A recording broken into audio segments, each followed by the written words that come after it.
नमस्कार साथियों, ज्ञानवाणी चैनल में आपका हार्दिक स्वागत है। आशा करता हूँ आप लोग बहुत अच्छे होंगे। इसके पहले वीडियो में आपने वर्णमाला के तहत स्वर देखा था, स्वर के प्रकार को पढ़ा था। आज हम व्यंजन के प्रकार को पढ़ेंगे। आइए चलते हैं। सर्वप्रथम हमें देखना है व्यंजन क्या होता है। तो स्वरों की सहायता से बोला जाने वाला वर्ण व्यंजन कहलाता है। स्वरों की सहायता से बोला जाने वाला वर्ण व्यंजन कहलाता है। परंपरागत तौर पे कुल व्यंजन 33 होते हैं। परंपरागत तौर पे कुल व्यंजन 33 होते हैं। यदि हम द्विगुण व्यंजन ड़ ढ़ को मिला दें तो इनकी संख्या हो जाती है 35। अगर हम द्विगुण व्यंजन को मिला दें तो इनकी संख्या 35 हो जाती है। इसके बाद व्यंजन का वर्गीकरण। तो व्यंजन के वर्गीकरण में सर्वप्रथम हम देखेंगे स्पर्शी व्यंजन। स्पर्श व्यंजन तो स्पर्श व्यंजन जो होते हैं, जिन व्यंजनों का उच्चारण करते समय हवा फेफड़ों से निकलते हुए मुंह के किसी स्थान यथा कंठ, तालु, मूर्धा, दंत या होंठ को स्पर्श करते हुए निकले, उसे हम स्पर्श व्यंजन कहते हैं। इसकी संख्या होती है 25। इनमें का वर्ग, चा वर्ग, टा वर्ग, ता वर्ग और पा वर्ग होता है। तो का वर्ग में होता है क, ख, ग, घ, अंग। चा वर्ग में च, छ, ज, झ, इय। पा वर्ग में प, फ, ब, भ, म। इस प्रकार से कुल वर्ण होते हैं 25। स्पर्श व्यंजन में कुल वर्ण होते हैं 25। का वर्ग में 5 होते हैं, चा वर्ग में 5 होते हैं और टा वर्ग में 5 होते हैं और ता वर्ग में 5 होते हैं, पा वर्ग में 5 होते हैं। इन सब को मिला के हो गया 25। इसके बाद आता है हमारा अंतस्थ व्यंजन। तो अंतस्थ व्यंजन वे व्यंजन होते हैं जिनका जो स्वर और व्यंजनों के बीच में स्थित होते हैं। अंतस्थ व्यंजन वे व्यंजन होते हैं जो स्वर और व्यंजन के बीच में स्थित होते हैं। इनकी संख्या होती है 4। इनकी संख्या होती है 4 या, र, ला, वा। इसके बाद ऊष्म व्यंजन या संघर्षी व्यंजन। ऊष्म व्यंजन को संघर्षी व्यंजन भी बोलते हैं, क्योंकि इन सब वर्णों को बोलने में जो हवा निकलती है वो थोड़ा सा रगड़ के निकलती है। तो ऐसे कह सकते हैं वायु मुख में किसी विशेष स्थान से रगड़ कर निकले तो उसे हम बोलते हैं संघर्षी व्यंजन। संघर्षी व्यंजन 4 होते हैं, श, श, स और ह। तो अंतस्थ व्यंजन भी 4 होते हैं और संघर्षी व्यंजन भी 4 होते हैं। इसके बाद आता है हमारा संयुक्त व्यंजन। तो संयुक्त व्यंजन की जो संख्या है वो 4 होती है। संयुक्त व्यंजन की संख्या 4 होती है। ये 2 अक्षरों से मिलके, 2 वर्णों से मिलके बने होते हैं। जैसे श है तो क प्लस श मिलके हो जाएगा छ। त्र है तो त प्लस र, त्र। ज्ञ है ज प्लस इय। इसे शुद्ध भाषा में हम ज्ञ न पढ़ करके ज्ञ पढ़ते हैं। ज प्लस इय ज्ञ हो जाएगा। श्र को श प्लस र दोनों मिलके बनाते हैं ये श्र। इनकी संख्या होती है 4। कुछ पॉइंट आपको देखना है। जैसे आपको देखना है जिन ध्वनियों के उच्चारण में कंपन ना हो, जे व्यंजन जिनके उच्चारण में कंपन ना हो उसे हम जो है अघोष व्यंजन बोलते हैं। अघोष व्यंजन बोलते हैं। प्रत्येक वर्ग का पहला और दूसरा जो अक्षर होता है वो अघोष होता है। जैसे क, ख। पहला अक्षर क हो गया और दूसरा अक्षर क्या हो गया? ख हो गया। ध्यान से देखना है, अघोष का मतलब होता है जिनमें घोषत्व की भावना ना आए, मतलब कंपन ना हो, उसे हम बोलते हैं अघोष व्यंजन। तो इसका जो प्रत्येक वर्ग होता है, प्रत्येक वर्ग का पहला और दूसरा अक्षर जो होता है वो अघोष व्यंजन होते हैं। जैसे अगर देखा जाए च वर्ग में, तो च वर्ग में जो पहला अक्षर होगा च और छ, ये क्या हो जाएगा? अघोष। और दूसरा में अगर देखा जाए ट वर्ग में, तो ट वर्ग में ट और ठ, ये हो जाएगा अघोष। अघोष के बाद एक आता है सघोष। सघोष का मतलब जो है ऐसे वर्ण जिनके उच्चारण में कंपन हो, ऐसे वर्ण जिनके उच्चारण में कंपन हो, वे सघोष व्यंजन, सघोष वर्ण कहलाते हैं। ये जो वर्ण होते हैं, प्रत्येक वर्ग का तीसरा, चौथा और पांचवा वर्ण होता है। जैसे क वर्ग है, तो क वर्ग का जो पहला और दूसरा वर्ण हो जाएगा वो अघोष हो जाएगा, क और ख। लेकिन जो तीसरा ग, घ, अंग, ग, घ, अंग, ये जो हो जाएगा, ये आपका हो जाएगा सघोष। ऐसे अगर हम च वर्ग की बात करें, तो च वर्ग में जो हो जाएगा च, छ, ज, झ और ञ। तो ये च और छ है, ये हो जाएगा अघोष, और जो ये ज, झ, ञ है, ये हो जाएगा सघोष। इसी प्रकार से अगर हम ट वर्ग की बात करें, तो ट वर्ग में हो जाएगा ट, ठ, ड, ह और ड़। तो ट और ठ जो है वो हो जाएगा अघोष, ड, ढ, ण, ये हो जाएगा सघोष। अगला अल्प प्राण व्यंजन। तो अल्प प्राण व्यंजन, अल्प मतलब बहुत कम, अल्प प्राण व्यंजन का मतलब जो होता है जिनको बोलने में वायु कम निकले। ऐसे व्यंजन जिनको बोलने में हमारे मुख द्वार से वायु कम निकले, उसे हम बोलते हैं अल्प प्राण। अल्प प्राण, प्राण का मतलब वायु। तो हर वर्ग का पहला, तीसरा और पांचवा जो अक्षर होगा, जो वर्ण होगा, वो अल्प प्राण व्यंजन होगा। हर वर्ग का पहला, तीसरा और पांचवा वर्ण अल्प प्राण व्यंजन होगा। जैसे क वर्ग है, तो क वर्ग की बात अगर करें, तो क वर्ग में क हो गया, ख हो गया, ग हो गया, घ हो गया और अंगा हो गया। तो ऐसे में जो पहला है, पहला क का अल्प प्राण हो गया, ख ये महाप्राण हो गया, ग ये अल्प प्राण हो गया, घ महाप्राण हो गया, अंगा ये जो हो गया अल्प प्राण हो जाएगा। मतलब पहला क, तीसरा ग और पांचवा अंग, ये हो जाएगा अल्प प्राण। महाप्राण की बात करें तो ऐसे व्यंजन, ऐसे वर्ण जिनको बोलने में मुख द्वार से अधिक हवा निकले, उसे हम महाप्राण व्यंजन कहते हैं। हर वर्ग का दूसरा और चौथा जो वर्ण होगा वो महाप्राण व्यंजन होगा। हर वर्ग का दूसरा और चौथा जो होगा वो महाप्राण व्यंजन होगा। जैसे हम च वर्ग में देखें, तो च वर्ग में च, छ, ज, झ, ञ। इसमें जो दूसरा है छ और झ, ये हो जाएगा महाप्राण।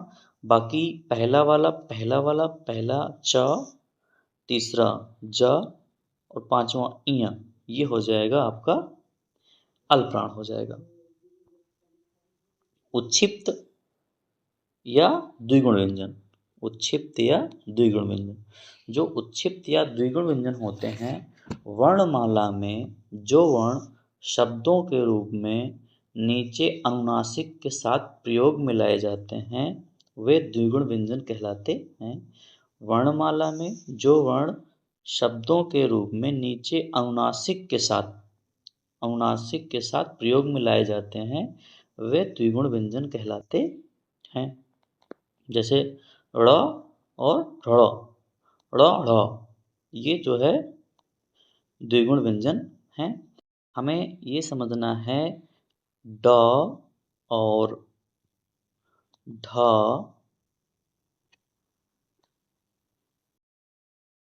ड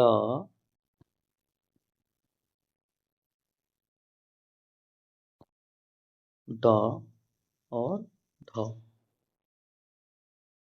और दूसरा है अड़, दूसरा है अड़,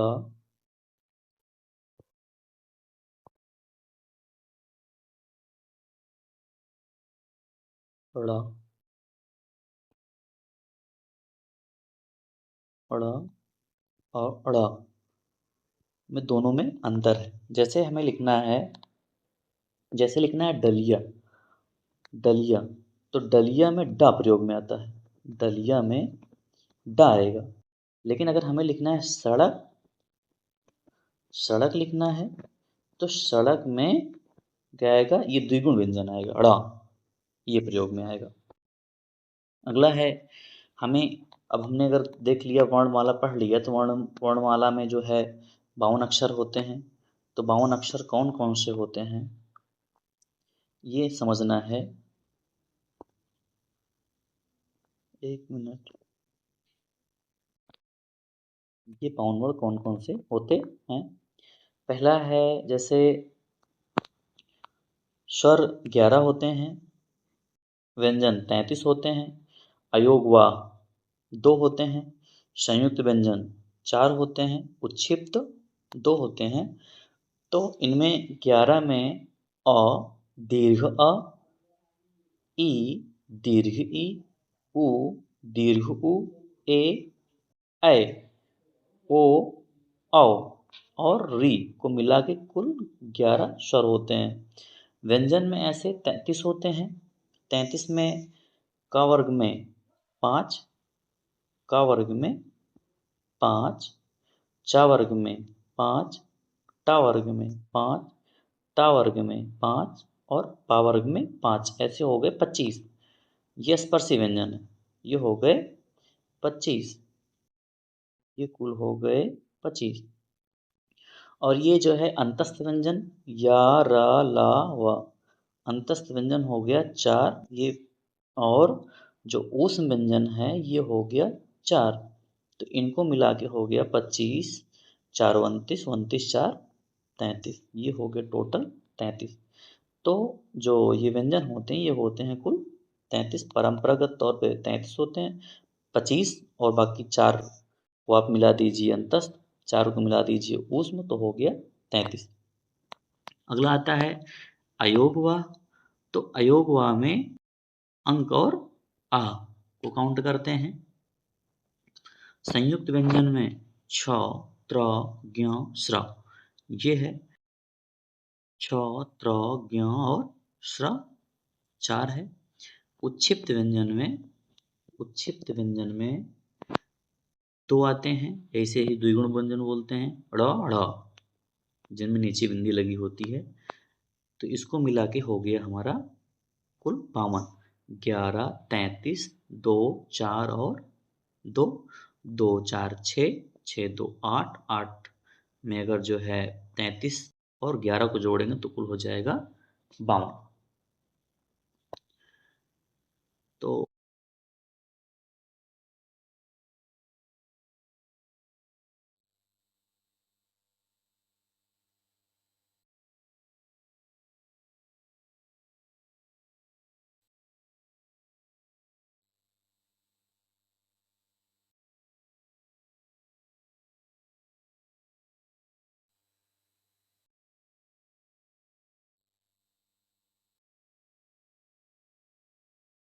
स्पर्शी व्यंजन वे व्यंजन होते हैं जो मुख में, मुख के किसी स्थान, विशेष स्थान से कंठ है, तालु है, मूर्धा है, दंत है, होंठ है, इससे स्पर्श करते हुए निकलते हैं।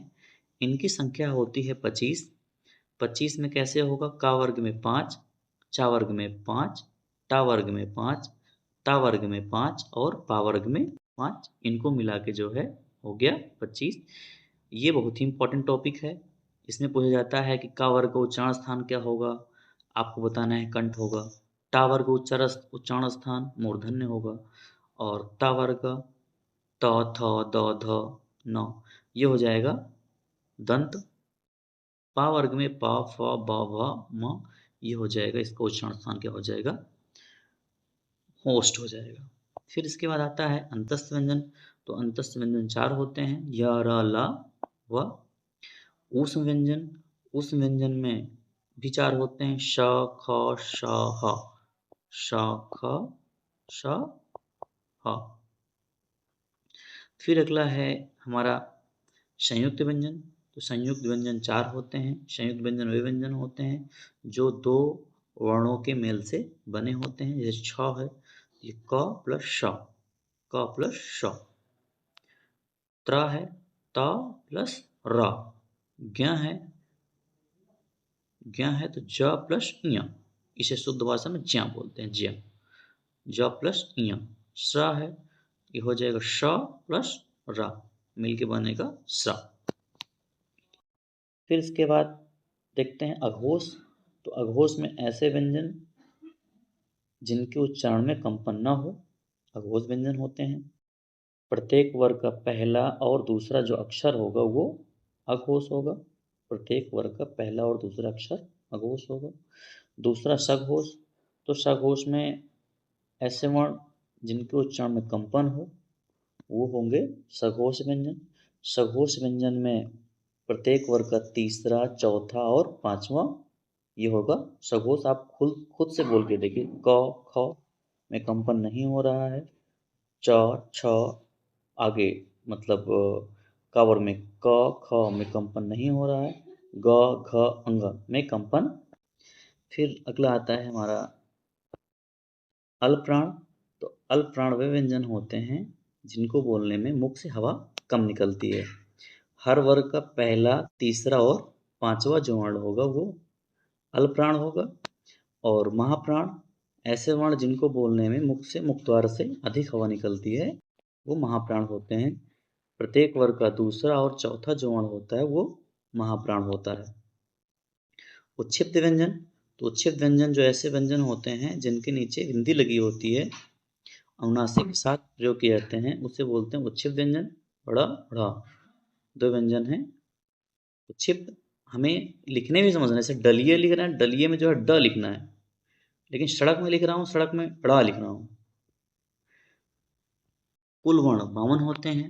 तो 52 वर्ण में 11 स्वर, 33 व्यंजन, अयोग हुआ 2, संयुक्त व्यंजन 4, उच्छित व्यंजन 2। 11 34 44, 11 33 44, 44 2 46, 46 4 50, 50 2 52 हो गए।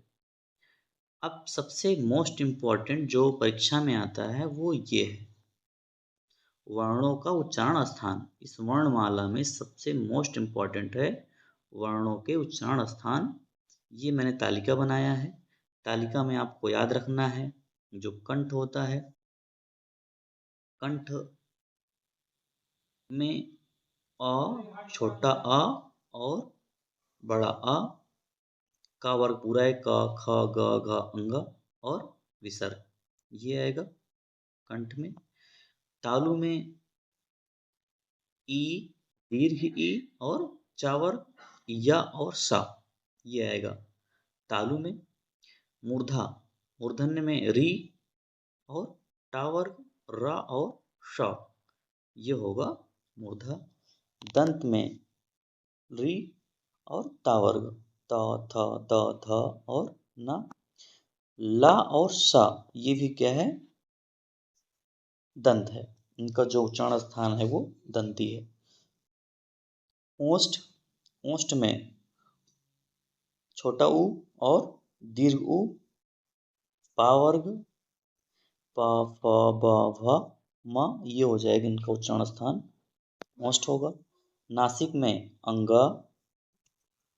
ड़ ञ ड़ न म ये हो जाएगा नासिक। पंचमाक्षर है ये। कंठ तालु ए ऐ कंठ ओष्ठ ओ औ दंत ओष्ठ व और स्वर यंत्र में जो है हा, जो हा का उच्चारण स्थान होता है वो अंदर से आता है गले के कंठ के अंदर से। तो ये है सबसे मोस्ट इम्पॉर्टेंट। इससे जो है एक क्वेश्चन तो फिक्स ही आना आना। तो सर्वप्रथम अगर कोई भी वर्ण बोला जाएगा तो सर्वप्रथम वो कंठ में आएगा, फिर उसके बाद जो है तालु में आएगा, फिर मूर्धा में आएगा, फिर उसके बाद दंत में आएगा, फिर उसके बाद ओष्ठ में आएगा। इन सबको आपको तो टीटी में ऐसे क्वेश्चन ऐसे मान लीजिए पूछ ले कि कावर का उच्चारण स्थान है, तो आपको याद रखना है कावर का जो उच्चारण स्थान है वो कंठ है। कावर का उच्चारण स्थान कंठ है। पूछ लिया आपसे तावर्ग, तावर्ग में कोई पूछ लिया मान लीजिए उसका ता का उच्चारण स्थान क्या है तो आपको बताना है दंत। तो ऐसे ही इस सारणी को आप अपना नोट डाउन कर लेंगे जिससे आपको याद हो जाएगा। इसके बाद जो हम लोग यहाँ पढ़ा रहे हैं ज्ञानवाणी चैनल में बहुत ही टॉपिक से रिलेटेड होकर पढ़ा रहे हैं, अन्यथा नहीं पढ़ा रहे हैं कि अन्य टॉपिक से। अगर आपको वीडियो अच्छा लग रहा है तो आप लाइक करिए, सब्सक्राइब करिए और औरों तक पहुंचाइए, शेयर करिए। यह जो ज्ञानवाणी चैनल है विशेषतः जो हमारे शिक्षक बंधु हैं इनके लिए बनाया गया है, उनके सहयोग हेतु बनाया गया है। इसलिए सभी साथी सहयोग करें और एक दूसरे लोग तक इस चैनल को पहुँचाएँ जिससे सबका भला हो। मिलते हैं अगले वीडियो में। धन्यवाद।